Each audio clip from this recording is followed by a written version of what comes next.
welcome everyone to our Friday Conquer Local community session. My name is Andrew Carson, and today we're going to be talking with Jeff Falcomer and George Leith. So I'll let them introduce themselves in a second here. And you know, this session today is part of what we're trying to do every month. We did two executive sessions, question and answer sessions with Brendan King, our CEO, and so now we're kind of expanding out and chatting with other execs. So thanks to George and Jeff for joining us today. And just so that everyone's aware, we do record these sessions and then we post the recording into the community afterwards. So so you can find the recording in there. But you know, if you have any questions at all, we do have the chat going on. So we'd love to hear from everyone. You know, put it in the chat. Where are you guys calling in from? Where are you calling in from? And you know, what's the size of your agency? You know, how many team members do you have? It's always great to see. Sometimes we have people calling from all around the world. And you know, with that, I don't want to take up any more time because I know every time that I chat with Jeff and George, I learn something new. So I don't want to take up any more time. Maybe we can start with the introduction. Maybe let's start with Jeff. Jeff, Sure. if you wouldn't mind introducing yourself to the group here, and then we'll go into George, and then let's get into what you have to talk about today. Sure, absolutely. So my name is Jeff Falcomer. I'll give you a little bit of my background, and then I'll talk a little bit about who I am personally, because I think that's always a great way when you're trying to make a connection. And I'll bring that up a few times when you're trying to sell something and making that connection, because I think it means a heck of a lot. So here's my background. So I'm about 50, almost 55 years old. So sorry to give away my double nickel age, but I'm just about 55. I started my humble beginnings in software. And so me and a buddy of mine, I was at the time working at Blue Cross Blue Shield, and I came up with this whole EDI concept where we could do data, you know, EDI, electronic data interchange. And from that, we started our own little company. And at the ripe old age of 24, I was worth almost $38 million on paper. And I was feeling like I'm a success, right? You get all excited on paper. You see this money and it's not in your bank account, but it's on paper. So you feel like you're going to really turn the world on its head. And what happened was there was a big crash, and that crash actually wiped out about 99% of that wealth. And so we ended up selling our company to a small little company called WebMD. And WebMD, we worked for them for a little while, and then after working on what they called EDI, clean claiming, ANSI regulations, and data formatting, I moved on and I took a job at a small company called the Hearst Corporation. So the Hearst Corporation is double-digit billion-dollar corporation, and it was a lot of fun. I was there for 20 plus years, and I actually built their digital agencies, because they had multiple, but I started their digital from $0, grew to about 360 million or so in about 4 or 5 years. And then I actually retired, because that was probably the last thing that I did before I retired. Then George and Brendan said, hey, you know, we've worked with you, Jeff, for 10, 11 years. That's how long I've known these guys. I was one of their very first partners who needed a reputation software platform, who needed a social media management platform, and who needed a partner center, or what we called back then concierge, which is now Vendasta Task Manager, a management system. So we had, you know, at the time, 20,000 plus small businesses, and I needed a way to control them and fulfill and answer reputation and do social posting. And that's where I met these guys. And so they built that platform and those point products or point solutions around what I needed. And we launched. And I did something that's called heavy duty packaging and flash cuts, where I rolled this stuff out to all of my customer base lock them in and make them super sticky. And, I think just from the products from, Vendasta, I generated about 22 to $25 million a year over about a 10-year period, just from them, and it became a really solid thing. And so when I retired, these guys brought me in under their wings. I'm their executive vice president, and I get to work on very strategic things that I really enjoy. And so I don't work that many hours a day, which is so nice. About 12, I think, is what George makes me average here at the company. So it's pretty funny. And, and it is a lot of fun. And so you've met Andrew, and I actually interviewed Andrew when he started. So back then he didn't have a beard. I'm kidding. He had that beard. I was going to say that's the COVID beard, but it's really not. But what's so interesting about Vendasta is that we're constantly evolving. And I would say we're evolving revolutionary, not evolutionary.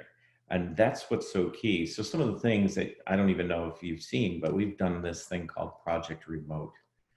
And with Project Remote, it allows you to hook up your Zoom, hook up your Google Meet, and integrates with your task calendar and Sales and Success Center.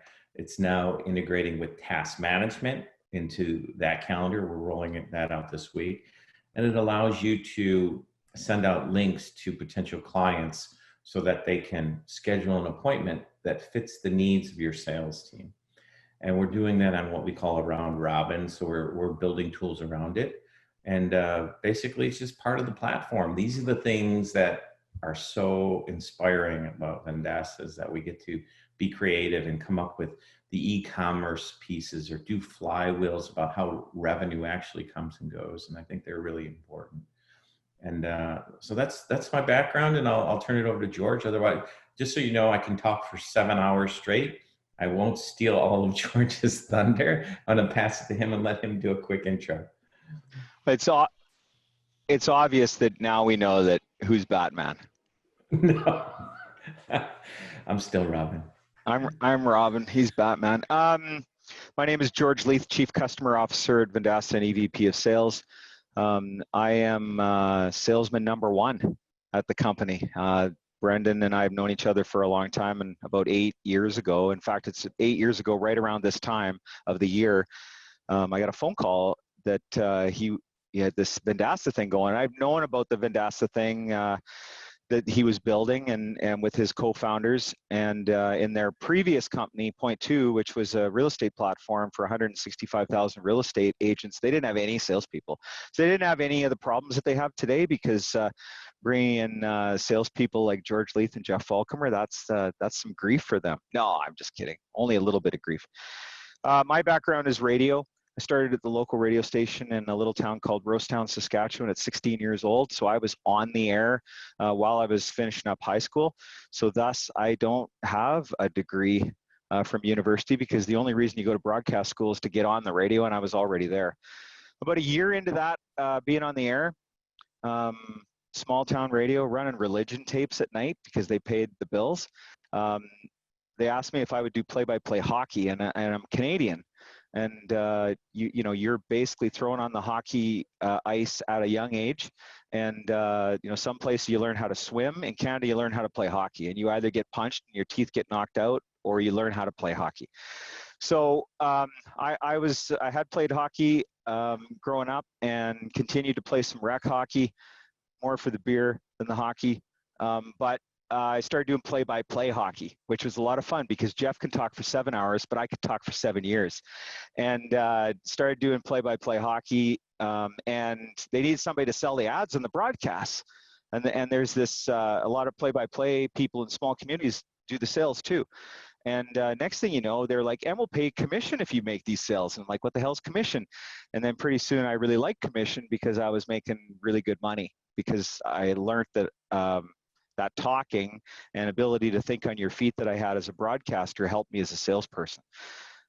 So some people will be like, whoa, that podcast, wow, You're able to interview. I've done a lot of interviews over the years and a lot of radio broadcast time, but very early on as a broadcaster, I became a salesperson because that was how you were able to pay your bills. But it also led to 12-hour days where you'd start at 3 in the morning and do the morning show and then start on your account list at 10 a.m. and go out and sell. So that was the early days that I learned about sales. We sold two things. We sold spots and remotes.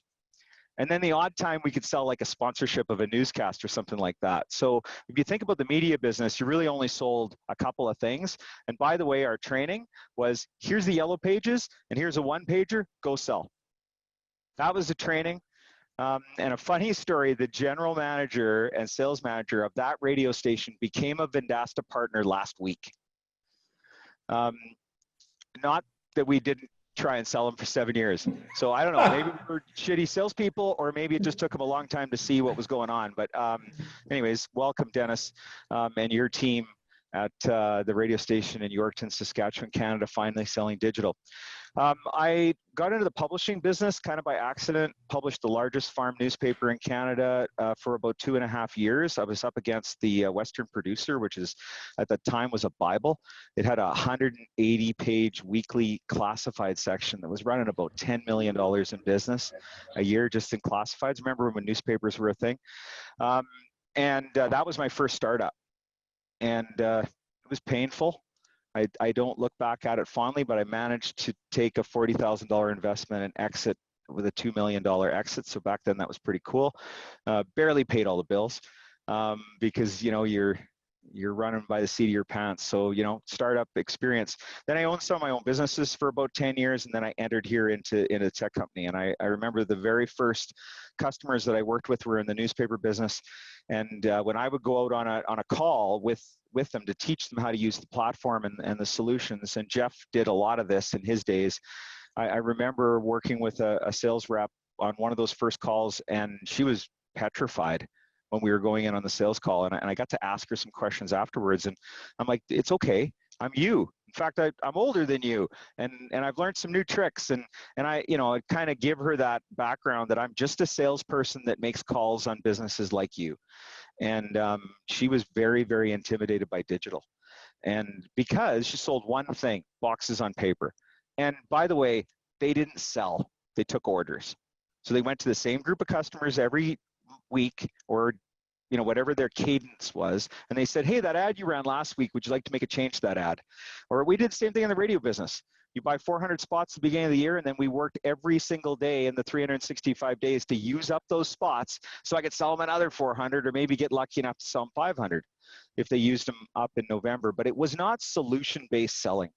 And after working with those first reps at Vendasta, I really have a passion for helping those people, because if they don't evolve and learn to do new things, not to mention their parent organization, but the actual rep that's dealing with the customer, they're not going to be able to feed their kids. So I'm quite passionate about helping our partners to be successful. And I'm looking forward to spending the next little while with you folks and answering any questions that you have. Now who's Batman? So the Andrew, I know this is your session, and George, he's Iron Man. This is your session, so, Jeff. So we're here to help with any kinds of things, but I'd like to kick it off with just a simple discussion around frameworks, and I'll give you an example why. So Tom and Doug, it sounds like you two are connected at the Hawaiian shirt hip bone or something there,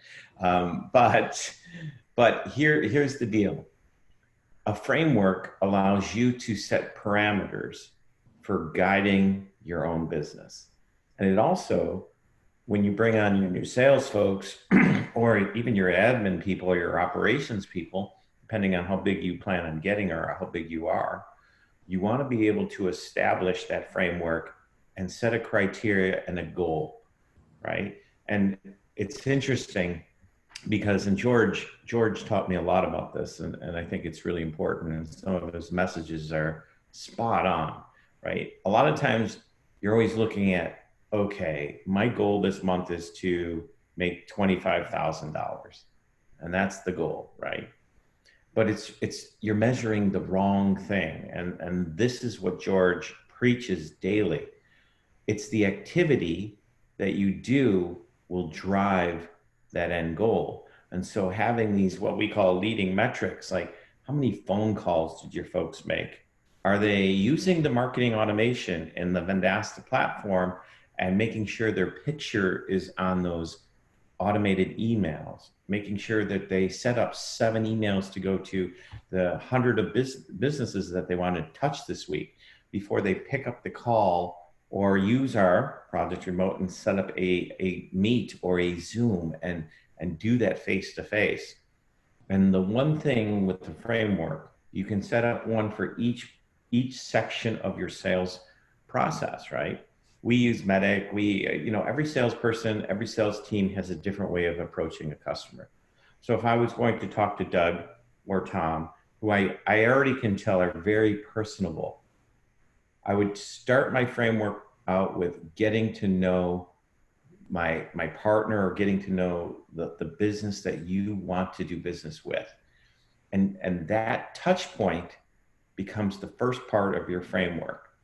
And once I know, okay, Tom, I'm thinking, you seem like a pretty smart guy because you probably have done really well for yourself. You play some instruments, you're funding the business, you brought a smart guy like Doug in. So I know you're a smart investor and you want to see. You ever did, by the way. Oh, there you see, he brought Doug in, and that's his cue to be smart. So you set these frameworks up. So, okay, now that I have Doug, and let's say Doug's leading this agency, how are we connecting with the businesses? Can we use the platform? Or can we find another way to supplement to connect to these businesses? Are we doing any freemium model? Are we sending out something to get them engaged, let them touch a product or service? So forget Vendasta for a second. Think about Spotify. If you've ever used Spotify to listen to music, the one thing that Spotify does is they have a free trial, and you try it, and then every once in a while you got to listen to an ad, and then you get to use it. And you know what? For a lot of people, that's good enough. That's okay. Think of them as your future seeds. And then the next thing that happens is somebody says, you know what? I don't want to listen to those ads. I'm going to buy a product or a service, engage, and become monthly reoccurring revenue for this beautiful company that Tom has invested in and Doug is running. And then what you're going to do as you move down your framework now is, okay, now that I've sold Andrew's Pizza and I've got them to commit to buy a website, now I want to promote it. So your framework walks you down that sales channel. And as you get to know that Andrew's Pizza, you will engage with that business too if they're in your community. So you're in Daytona, Doug. So let's say Andrew's Pizza is there. You're going to actually go eat there. You're going to serve that business because they're serving you. And then that bond, that relationship that you end up growing and becomes the business for your life. And then it's not just about, hey, I need to sell Andrew something. It's Andrew trusts you and Andrew wants to buy something from you, and you're no longer selling, you're actually conducting business, not just by a contract, but by a handshake or a pizza. And so I think it's really important that you think about how you operate your business and you get into the detail of the business. And so this is where George and I are Batman and Robin. So George is super creative, super motivated, and can hype up any team to make them successful. And then if George needs something focused on, he'll pull me in and say, hey, I want you to guide this thing and make sure these steps are done, and let's track this activity and let's see what it does and measure it. And so that's what Vendasta does really well to help ourselves. And the reason we wanted to share that with you is because I think that's really important as you set the guideline. What can you give your customers to make them, one, want to engage, whether it be our toolkit with Express Pro, whatever it is, or something else that you already own and operate, okay? Two, how do I keep top of mind through marketing automation, through a snapshot, through a widget that I place on their website or my own so that they keep thinking about you? 3, how do I touch that customer through calling, a meet, taking them out for a pizza at their own place, those types of things to get to know that partner. And finally, asking for the order. And I will tell you, most salespeople are scared to actually ask for the business. And if you're confident in what you do, you will be confident to ask for that business. And when you ask for the business, be proud and don't be afraid. Otherwise, you don't believe in the product that you're selling. And if that's not the right product, that's why I like Vendasta. It's got a marketplace. And so if I go out and sell SEO alpha and I don't like it and I don't have the confidence, I'll switch and sell SEO boostability, right? And so that's why I think Vendasta is on the right way towards the future. That marketplace is something that we go out and use our buying power so we can bring these tools, get them integrated, bring them to you so you can build that trust with your customer and then bring the things that make sense to support and solve a problem that that customer has. Does that make sense? Absolutely. So I love that you brought up the framework, Jeff. We've been talking a lot about developing processes for your business in the think tanks with Dennis Yu, haven't we? Quite a few people on the call here I know are part of the think tanks. And then also, you know, I think that there's been this confidence that's been building in the community, especially something that jumps to my mind is the sessions with Janice Christopher for Janice Christopher Agency. And she talked about charging for the snapshot report analysis. And I know that I can see David Brown, you're nodding your head. And quite a few partners said they just started saying the next step is, you know, I have a process. The next step is a snapshot report analysis. This is how much it costs. And then remaining silent. And then what happens? David, have you sold one of those? Has that happened? I'm in the process of it, and you know, I think it's entirely doable. You know, it's a lot of great information there. Don't really feel the need to just give it away, but to explain what's in it to people, and that's worth something. Yeah. So I think what you're bringing up there, Jeff, just wanted to say, you know, it aligns with a lot of the conversations that we've been having. nice. Read what Bruce Corkills, he sold a snapshot for $149. George, we should hire Bruce. Bruce, let's hear it. How did that go? Yeah, actually, it was off of a cold lead. Somebody just reached out to me through LinkedIn, and they saw my profile, and they reached out, and they're right here locally here in Arizona. And they wanted to learn about more what I did. We got on a call, kind of explained the process to them, and I said, you know, the first thing that we need to do is really kind of take a behind look of your business and see how it's performing, because, you know, what you see on the outside is what's going on behind the scenes, and we need to see how you show up in the online world. And I says, it's a pretty in-depth report. I says, it's going to be very eye-opening. And I says, there may be some good things in there. There may be some things that we need to work on. I says, but at least let's take a look. And he goes, well, hey, that sounds marvelous. Nobody's ever said something like that before. I says, okay, great. I said, so I says, I have access to a program that can allow me to do that for you. I just need some basic information. And I says, I charge $149 for that. And that includes my time with you on the phone or on a Zoom call afterwards to go over the report. And then we can kind of decide what's going to work best for you and how we can move forward. And he goes, yeah, that sounds good for me. He says, go ahead and do that. I said, okay, I'll be invoicing you for that. And I said, keep in mind, I says, once I run the report, I'll notify you. And I says, and prior to the Zoom call, I'll invoice you out for the $149. He goes, perfect, no problem. Wow, Bruce. That's impressive. 2, what's more impressive, is that you on a cop motorcycle there? Yes. That's super impressive, Doug. You see the bike he's riding. Yeah, my first sales career was the motorcycle. Yeah, no, that's pretty cool. Traffic tickets. Yeah, no, I'm impressed by that. No, So thanks. let's build on what Bruce said, Andrew, because I think it's really important. Let's talk a little bit about the snapshot. So You've all seen the snapshot, or you've seen parts of the snapshot. You know you can control it. But I'm going to give you a little background behind the snapshot and why this thing that costs so little actually is worth millions. So the snapshot uses something that we built called a microservice called collectors. And what these collectors do, they actually go out to the internet and they scan everywhere looking based on a name, an address, a phone number, very specific things, and finds specific data about that business and where they are listed. And not only does it find where they're listed, then it goes and says, okay, here's where you're listed. Now let's see if any of these sites that I just found where you're listed, is there a review? Did somebody say something about your business out loud on the internet? That's a review. And if they said something out loud, let's gather that information. So now I know what your name is. I know your address. I know your phone number. I know where you're listed. I see what people are saying out loud on the internet about you.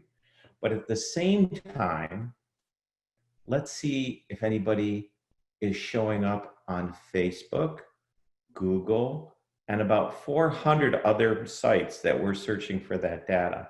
Now we use Google Cloud, and with Google Cloud, we're a cloud-based service. We use virtual machines or virtual servers, and we have hundreds, if not thousands of these running, scanning the internet non-stop. I won't tell you how expensive our server bill is from Google, but what the heck? It's so expensive that if we only ran one snapshot, it would cost us probably $20 million. It gives you an idea of how much tech and development we've put into those crawlers or collectors. And then we normalize all that data and we surface it in a beautiful front end or UI or user interface that we call your application. It's your application. We white label it, you get to put your name on it, and you get to take credit for having this Google Cloud infrastructure running all these data collectors, pulling all of this information, almost like a mini Google, and surfacing it on a report. And you might be paying a few bucks for the thing, but I'm telling you what it costs us to actually set that up. And that's the investment Vendasta has made. And we have a lot of smart folks in our company to make that happen. And we're constantly improving. And what's so neat is that the snapshot report data just got a big lift on the back end. So you don't even see some of these things that are occurring, but the data is getting better and better and better. But to crawl the entire internet is not a simple thing, but we're getting faster at it. So generally in 10, 15 minutes, we got 90% of what we need. But we're constantly looking for little insights about your competitors, if you add them, about your website. Now we're checking e-commerce pieces. And so those things are so important when you're actually out there going to a prospect and trying to get them to engage with you. And so your credibility and scale has gone up tremendously. So let's say you're a shop of 10 or a shop of 1 or a shop of 20. You're actually a company of 1,000 plus. Because think about what we're doing with Google, and they've got 40,000 people running our stuff and their cloud services. Just because we pay them a lot of money, we're paying them a lot of money for a reason, so that we can provide the detail and the data that you need to compete against the big boys, including Google themselves. So I think that's really important for you to understand. That's great. Thanks for elaborating on that, Jeff. I asked a question in the chat, but I'd love to hear from more people. Who here has completed the Snapshot Ninja course in the Academy? I saw a couple of people said yes. If you have, just type yes in the chat. If you haven't, just type no in the chat. Would love to see, how many people on the call here have completed or haven't completed. And I'd love to, before maybe we pass over to George to provide some additional information, would love to hear from somebody who's been through the course. What did you think about it? I don't know, Del, I saw that you said that you completed it. What did you think about the course? I thought it was really, can you hear me, by the way? Yeah, I got you there. Okay. I thought it was really good, very informative. Um, George did a phenomenal job laying everything out. And I mean, I have tons of notes, really. Tons of notes. I really do. Yeah, it's very good. It covers everything. That combined with the training that Janice offered is invaluable because you get to see it from two different perspectives, internally as well as externally. Awesome. So Thanks, cool. Dale. Dell has the best mic so far. Thanks, guys. It's been a bear to get set up, but once I did it, yeah, it is pretty nice. Nice. George, we'd love to hear from you a little bit more on if you want to elaborate on the snapshot or if there's something that you wanted to discuss. I got a great story about Snapshot. So 8 years ago when I joined the company, we had reputation management, we had social, we had multi-location application of that, and we had what Jeff was referring to as concierge, which Jeff doesn't take enough credit. He helped Brendan build concierge, by the way, back then. And actually, he was quite a demanding customer, but he spent a lot of money, so it didn't matter. No, you weren't demanding at all. So here's the thing. Brendan's like, yeah, we sell this reputation management thing, we sell this social thing, and I kind of got it. It's like the first time you hear about Vendasta, and then you start reading things, and you're like a day goes by, and you still don't even know what the hell it is. But you know, reputation management. I think the real aha moment for me when I got it was when I realized that we could just go online and look at information rather than ask other people for their feedback on a brand or a product. So, you know, you get this, right? Reputation management is word of mouth on steroids. It's really what it is. And in those early, we didn't even know how we're going to go to market. So we signed Hearst and we'd signed Zip Local, and Jeff and Zip Local put 10,000 accounts in the system.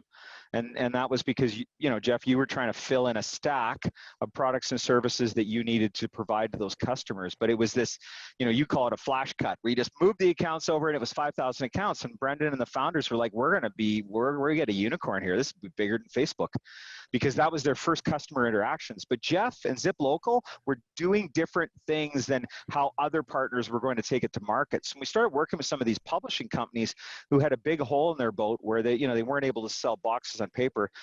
I actually went out and started calling on some of my customer base that I knew, people that I'd known from back in the day that I sold a lot of ads to, and took them into the user interface of reputation management at the time on a laptop computer. And I think 8 years ago, that was harder than it actually sounds, because we were barely able to hotspot our phones at that time, right? And the minute that I would open up the laptop in front of the hardware store owner, the implement dealer, the auto dealer, and start to walk through what Brendan got so passionate about, which was the click of the buttons and all the cool stuff that it would do, you would see their eyes roll back in their head and they almost would have an exorcism moment. And I started to dig in with those business owners, and they were like, software and computers, it just really is a painful thing for me. And I asked one of my friends, I said, I'm trying to show you how to change your life here. And they're like, yeah, but I just put in a point of sale, or I just put in an accounting system, and it was the worst experience of my 20 years of being in business. So the problem is that the buyer a lot of times doesn't give a shit about the technology. What they want is the outcome.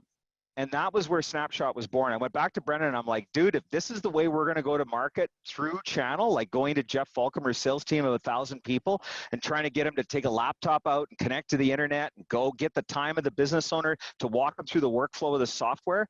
And he was like, okay, go sell some shit and I'll figure this out. And I came back about a month later and he's like, what does this look like? And it wasn't Snapshot at the time, but what it was just a glimpse of the insights. A glimpse of what was going on with the business. So 8 years ago, everybody got an F because everybody wasn't involved in the space. And the exciting part is you can put customers in today and they still get Fs because they're not really deploying what they need to do. So I see that as opportunity, because this thing's almost empty and it's coffee. Trust me, there's no Baileys in here. But I look at it, I'm like, oh, that thing's almost full, because I'm built that way as a salesperson. Drives people nuts that are realists or negative. But what we needed to do was have a conversation with the customer so that they could understand that there was a gap. And that's what the Snapshot is all about. But what I've come to realize in just the last couple of months, is that that fear of loss approach to going to get a customer is only one way that you can go to start to have a conversation or start to have a relationship with a customer. And depending upon the sales rep's demeanor and depending upon the customer's demeanor, fear of loss might not be the thing that you want to deploy. You might want to come in with what Jeff talked about, which is a product-led approach where you give them the trial, let them try some things, and that might be the way to get their engagement. Or the way to get their engagement might be to send out, you know, things from our guides where you're looking like a trusted local expert and position your organization as, we're really good at this and we know what we're doing and we've got a lot of information to share. So, you know, the snapshot report it's a game changer when it comes to getting engagement with customers.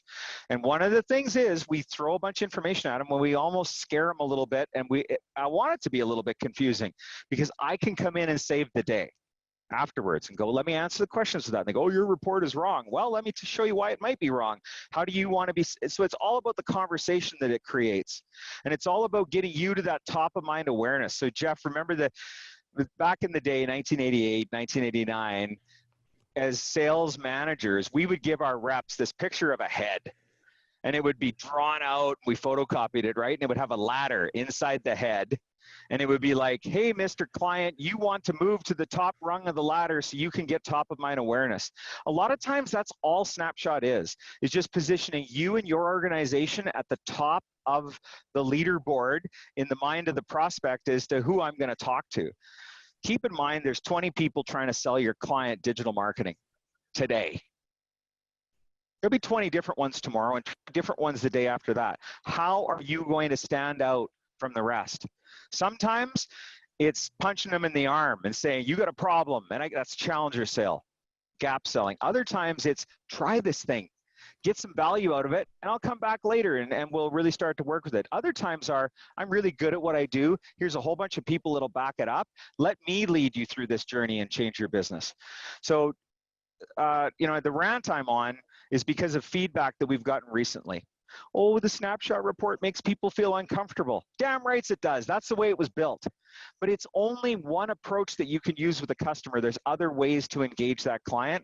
Product-led growth being a strategy that everybody's deploying. If you have bought anything online recently, you probably have, and I don't mean buying from Amazon, but by the way, you might have been on Amazon with a trial of Prime at some point in time, right? So it's this trial, freemium, try before you, that's product-led growth. And then there's trusted local expert.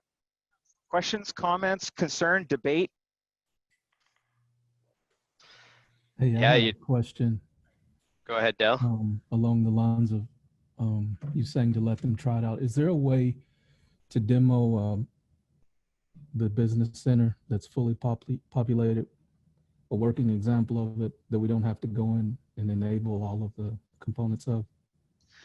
I'm working on that right now with a number of our teams, and it's crazy how hard it is. Connection dropped. I don't know. We still got you, Del. Can you hear me okay?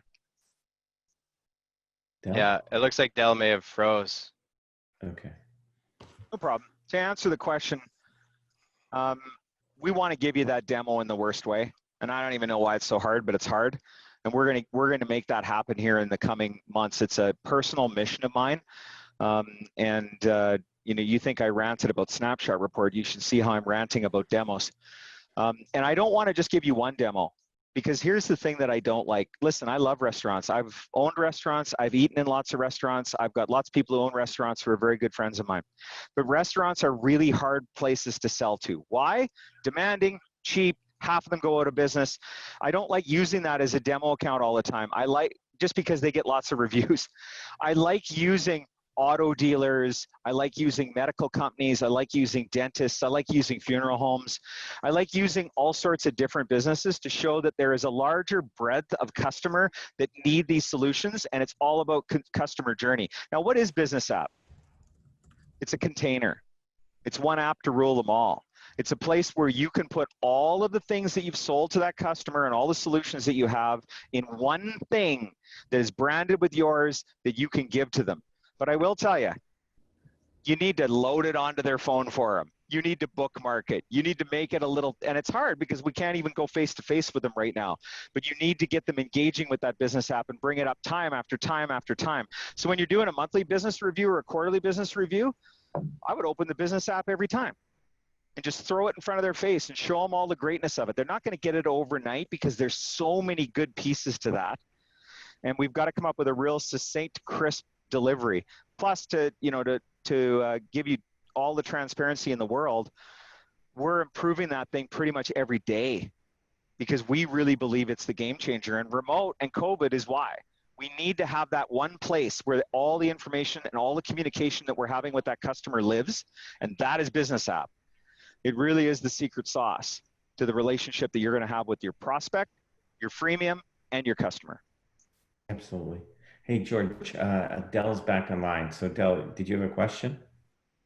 No, I guess he heard the question. My connection dropped right after I asked, so I'm not sure how much of it he heard. We didn't hear the question. Oh, you didn't hear any of it? No. Oh, okay. So I was asking about the business center.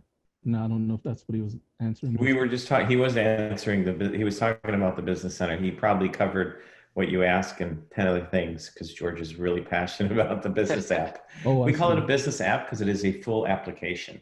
Business app, okay. Yeah, my question was there a version of it that was fully populated that we could demo?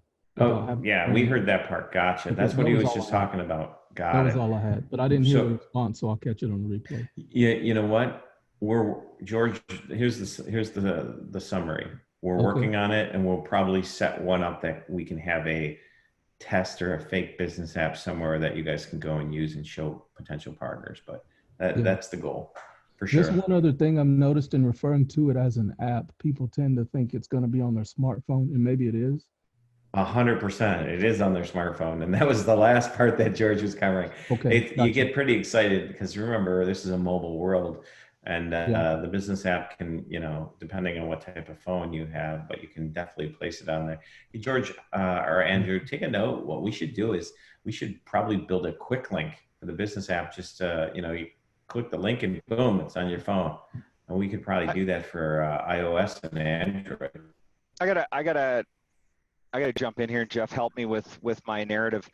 The one thing that I'd like everybody to understand is that web-based app is the only way to go today. And here's the reason why I like web-based app. Works on every device. The other thing is there's not an app for the actual phone, right? But that business app can be an app on your phone. And you can just push a button on your phone and pull it up, and it's branded with your brand as the agency, and it's the customers. We've talked a lot about, is it an operating system for my business provided by our channel partner? Mm-hmm. Right? So it definitely is an app on your phone, but you don't get it from the App Store. And here's the other reason why that's important. You don't have to wait for your customer to upload one of the updates that we've put into that platform. Now, if you don't have auto updates on, and a lot of people don't, then you might be 9-10 versions behind on the App Store or on that version, right? And we release new code at Vendasta every 27 minutes. That's why this is so important, right? The other thing is, if we were to use App Store to do this, we would have to have 30,000 additions and counting of all of our channel partners in that App Store. So this is the only way to go, is to have it to be web-based app, because we need that innovative solution because the space is changing so quickly. And we don't want to be at the behest of the 4 million businesses that have access to business app uploading that upgrade. We just want to push the upgrade to them whether they like it or not. Yeah, 100%. So browser-based over on the mobile phone. It's browser-based, but we can probably give you some quick shortcuts, so it makes it easy. The one thing that Carlos has brought up is that, he says we're not optimized for mobile. There are certain things that we don't optimize for mobile, but business app is one of them, Carlos. Certain things like Partner Center is really not optimized for mobile because that's where you're supposed to do all your fulfillment work, be working in the background. And maybe what we want to do, Andrew, at some point is maybe we get Josh on here and we just go through the business app, because I think that would be super exciting and super helpful. We do a screen share, take them through a mobile version of the business app, how we present it, how it looks. It would be amazing. And I think we'd get a lot a lot of positive feedback from that. Plus, there's things in the business app that you can move things around, you can make it your own, and we love sharing some of that stuff. I love that idea. I wrote it down, maybe something along the lines of mobile business app. And Del, I wanted to touch on a couple of things too. You know, we may not have a demo environment right now, but what we've been talking a lot about in the community is you should be your first customer. You should be activating all of this on your account so that, you know, we drink our own champagne at Vendasta. We use all of our own tools, and you know, you should too, so that you can take your clients through that journey and you can show them exactly, you know what, this is what I did. I use these things too, and this is what it looks like. This is what I measure. This is what I look at. Let me show you. And on the app part two, you can customize in your partner center. You can add a logo to that shortcut. So whenever you download the shortcut, you can have an icon of your business on there too. So definitely check that out. But you know, we've been talking a lot, and I've heard from partners that activating the products for themselves, you know, after those community sessions where we talked about that and walking clients through, it's really helped them tell the story and show them exactly that you do it as well. It's been successful for you, and you can walk them through that process. So in the meantime, get activating on your own account. Okay, will do. Thank you. Thanks, Del. Hey, you know that we really want to have a discussion. If anybody else has any questions for Jeff or George, would love to hear from you. Just go ahead. You can unmute yourself and Hey, this Ryan. is Ryan. How you doing? Hey guys, I'm Ryan. well. Ryan did a community session for us not that long ago. He has an impressive story about his shoelace company, and now this is his second business, working with Vendasta. But you know, if you're catching this on the replay, watch back. Ryan has some great stuff to share with his sales process. Sorry, Ryan, just wanted to throw that in there. Let's hear from you. What's your question? Thank you. Well, it's actually a strategy that I've used, and it's worked pretty well. But basically, when we get into a new relationship with a customer, we actually we'll have a setup fee, right? And let's just say that's $500 for online, and we were charging like maybe $1,500 in person. But basically, the setup fee is $500, and what we'll do is we'll give a $200 reimbursement if we can see that they have spent at least 12 days for the 15 days. Usually it started at 15 days, but then we took it back to 12 in the first month. So if we can see that they have been into in their business app for 12 days, then basically we will give a reimbursement. And that did a couple of things for us. That really shot up engagement in the platform. And, you know, honestly, it created a sticky product and a winning product for us in that regard. That's brilliant. Love that. I like that idea. That aligns with what Jeff said earlier. You know, how are you going to get them to engage? Because we do want to build that habit of success with your app. That's a great idea. It would be nice. I don't know if this is in the pipeline for you guys, but it would be nice to see. I know you can see when they connect Google My Business and Facebook and some of those other things, but it'd be nice to see what products they were they're checking in, just to, you know, so we can kind of nudge them and say, hey, I don't know if you are aware of this product, but this product can help you do this, this, and this. And it'd be nice to actually see that and be aware of what they are using in the business center. Mm-hmm. More granular information in the analytics. Hey, Andrew. Hey, Mike, I can see that you unmuted. Ryan, thanks for your comments there. Mike, how you doing? I'm doing very well, thank you. And thanks to George and Jeff for a great session. Always appreciate your insights. I just wanted to say two things. One, just getting back to that charging for the snapshot, you know, after Janice had mentioned that in those sessions, I'm 2 for 2. So I'm selling the snapshot for $349. And it's not just a snapshot. Basically, I book a free like 20-minute consultation. I kind of run through. You're selling yourself. Yeah. And I'm making them look at where they need help. And then at the end, they're like, okay, well, what's next? And just as Janice said, you say, well, you know, here's what I do. I charge $349 for a snapshot report or an online visibility report, plus you get a one-on-one deep dive with me. So that could be up to an hour call. And, you know, so far it's been positive both times I've tried it. So I totally recommend that. The other thing is, the only thing I'm challenged with these days is, as I'm getting in more business, just the billing aspect of what we're being charged each month. I know I can go into billing, download the billing report, but if there was a way to just kind of view, say, by account, the total amount that's being charged for each account, so I can kind of make a quick eyeball comparison with the revenue that's coming in and know what my margin is, or, you know, where I may need to focus some attention. That would be really helpful. Okay. So I know we have a CSV export. Yeah, which I do. And that's not giving you what you need?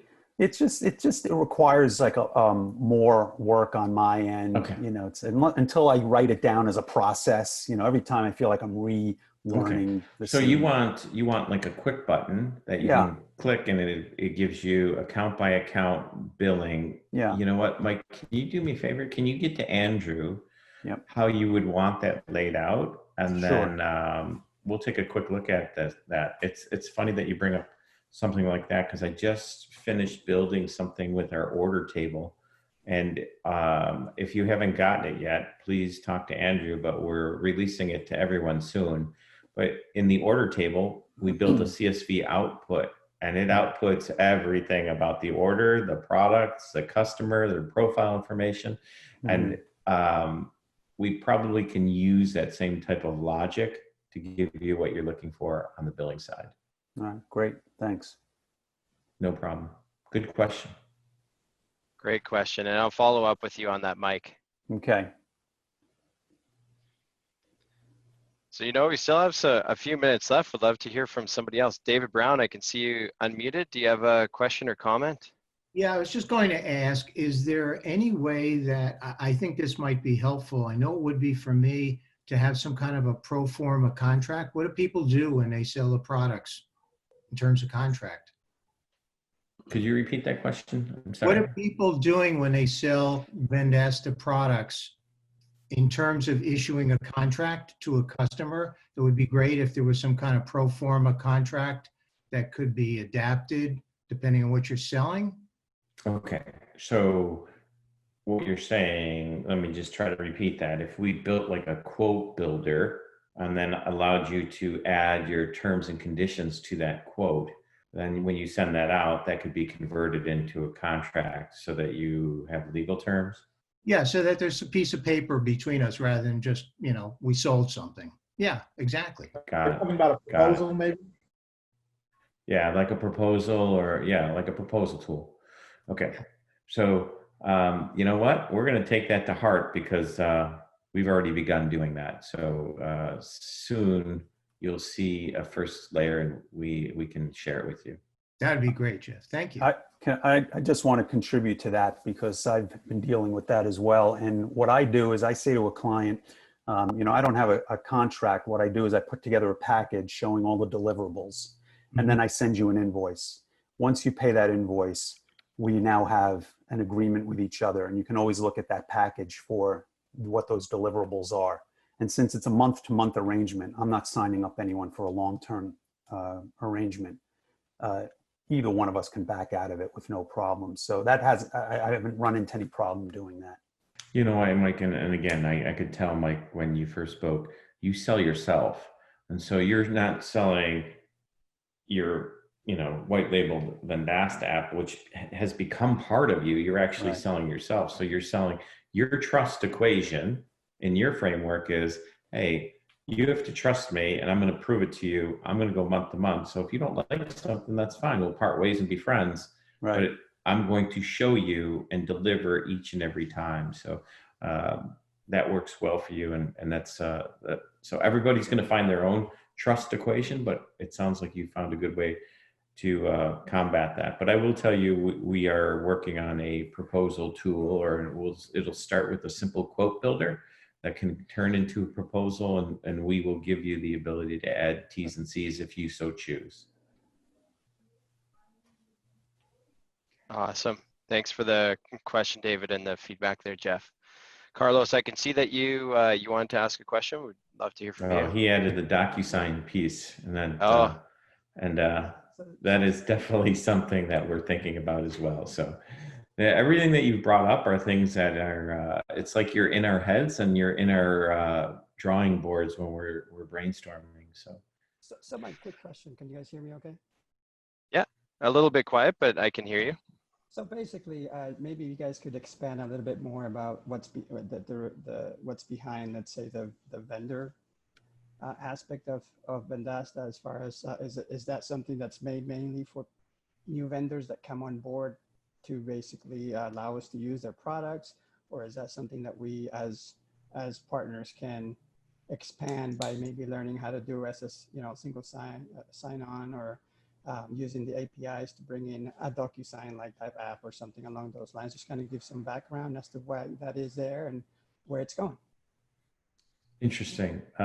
You want me to take this, Andrew, or George? Yeah. Because I certainly can take it. So yeah, sure. We have a whole team that works on bringing in what we call partner vendors, or vendors that we think can give us the best rate for the best quality or the product that they have. Now, sometimes they're not the greatest, but they're the best price. Sometimes they're the highest price and they are the greatest. And things like DocuSign, if we can engage them and they're willing to come into the marketplace, we would absolutely let them do single sign-on. You'd be able to purchase it for yourselves or for your clientele or customer base that you service. Absolutely. Now, the vendor center has fully evolved where you can bring in your own and operated products and make them a product in your marketplace under your own contained vendor center, basically. And the reason we did that is eventually, so picture all of these different partners that we have, and they all, hey, I sell, paper towels. I sell websites. I sell, napkins. I sell bowling balls. Imagine if they all brought all their products into vendor center that for themselves in their own marketplace. And then we cataloged all of them and provided you a catalog in case you wanted to start reselling another agencies or another partners or another vendors products that we didn't contract with directly.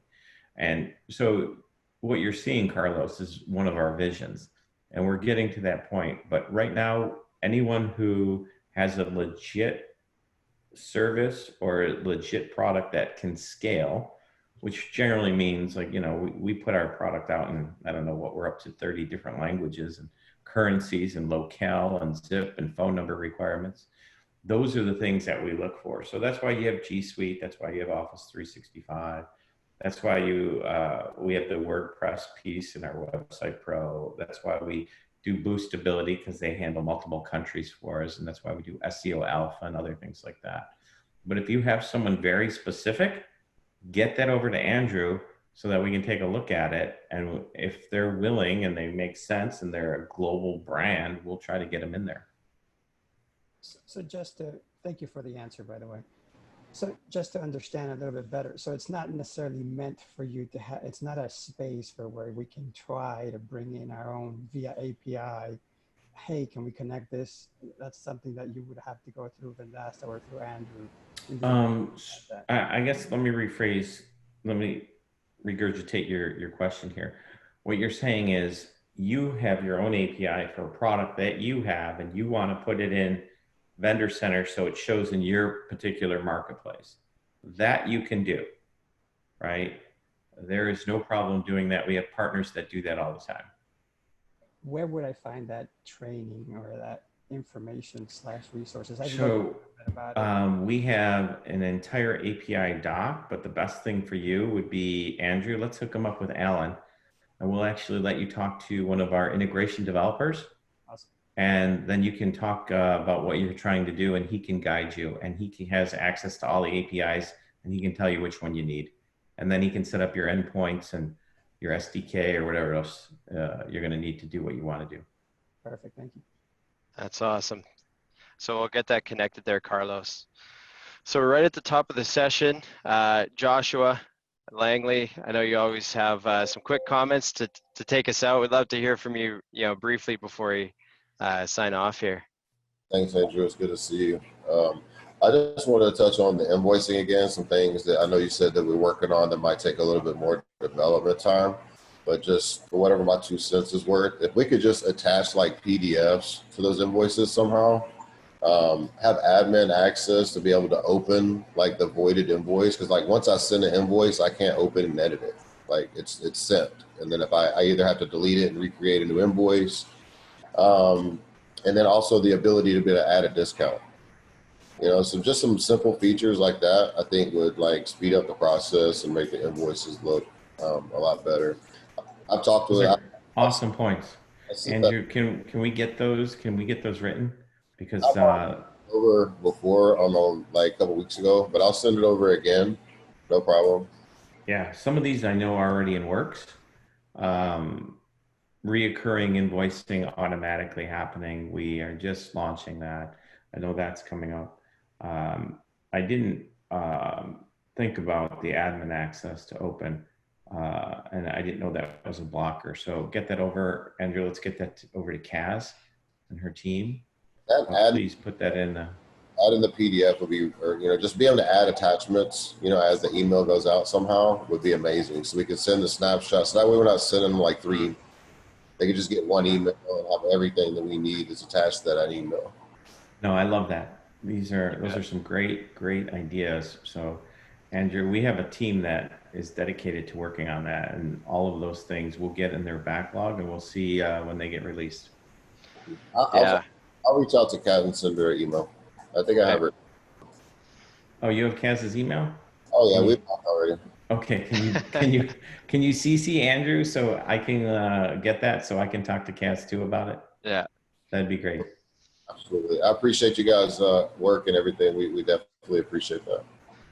Thanks, we Joshua. Appreciate you. So we, I guess I'll close with my comments. We can't do this without you. So your help, your guidance, and things that you see are so important to us.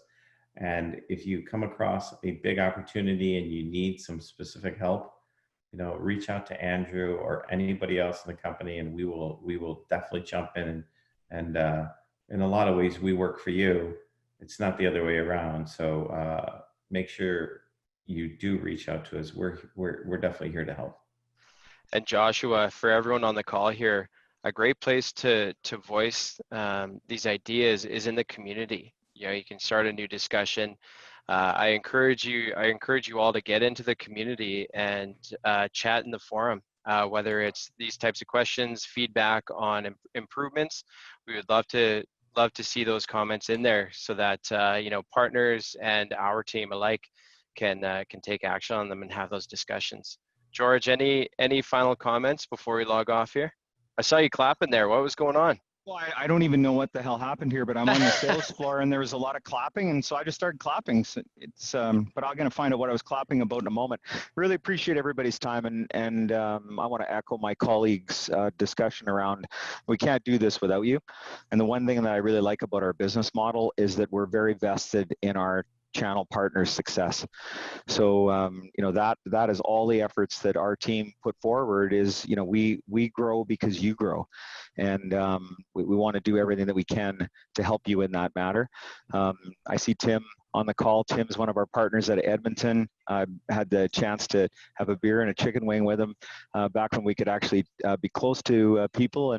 But I did talk to him yesterday for about an hour. And Tim, I really appreciate your feedback. And those are the calls that I will make time to be on at any point in time, 24/7, is to talk to our customers and understand how we can improve the things that we're doing, and also to offer feedback on best practices. So sometimes I've been, oh wow, you kind of, we're very kind of challenge that partner, but the only reason that I push so hard sometimes is I've already made those mistakes, and I want to move people towards the best practice so that you can win and be successful. So keep an eye out for more things like the Snapshot Ninja course. I call those street level training. And that is the feedback we're getting from our partners is, yeah, it's great that I know what all the buttons do and all the cool features, but how do I put this in front of my client and really have a thing that's tactical and on the street? So watch for more of those. We're working hard to get a lot of that content out in the community and the academy here coming soon. Awesome. Thanks, George. So everyone, let's give it up for Jeff and George. Thank you very much for your time today. And thank you, Thank you, everyone. to everyone for joining the call. Really appreciate you taking the time to chat with us. So, have a great Friday. We'll catch, I'm sure, a lot of you on the Think Tank later today with Dennis Yu. And have a great weekend. Stay healthy and keep safe.